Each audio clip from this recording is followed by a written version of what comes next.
মুন্সিগঞ্জের অর্ধশত গ্রামে বাণিজ্যিকভাবে চাষ হচ্ছে মিষ্টি পানের।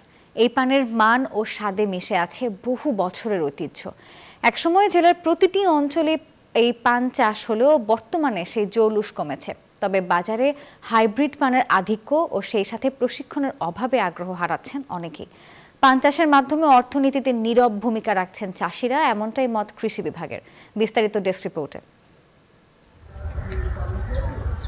প্রাচীন বিক্রমপুর পরগনা অঞ্চলে পান চাষের ইতিহাস বহু পুরনো।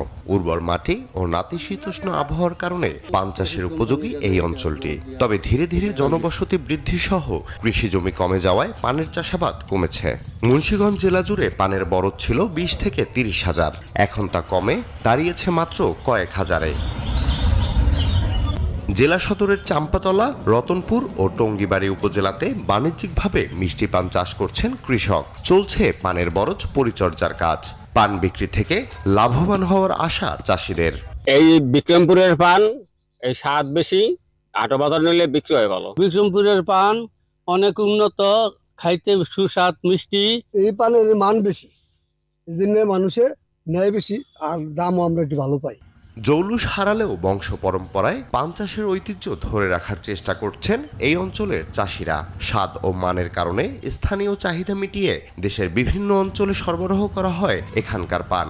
তবে বাজারে হাইব্রিড পানের আধিক্য ও প্রশিক্ষণের অভাবে আগ্রহ হারাচ্ছেন অনেকে। আমার দাদা পান চাষ করছে, আমার বাবাই করছে, আমি করতেছি। কি করলে ভালো হবে, কোনো লোকজন কিছু বলতে না আয়ও না, খবর লয় না। চ্যালেঞ্জ উত্তরণে কৃষকের পাশে থাকার আশ্বাস জেলা কৃষি সম্প্রসারণ অধিদপ্তরের এই কর্মকর্তার। পান চাষিরা যদি কৃষি বিভাগের সাথে নিবিড় সম্পর্ক গড়ে তোলে, তাহলে হয়তো তাদের উৎপাদন কার্যক্রম আরো ভালোভাবে সম্পন্ন করা সম্ভব হবে। জেলায় এবছর 310 হেক্টর জমিতে পান চাষ হয়েছে, যা থেকে বিপুল অর্থ আয় করবে এ অঞ্চলের কৃষক। Desk report, news 24।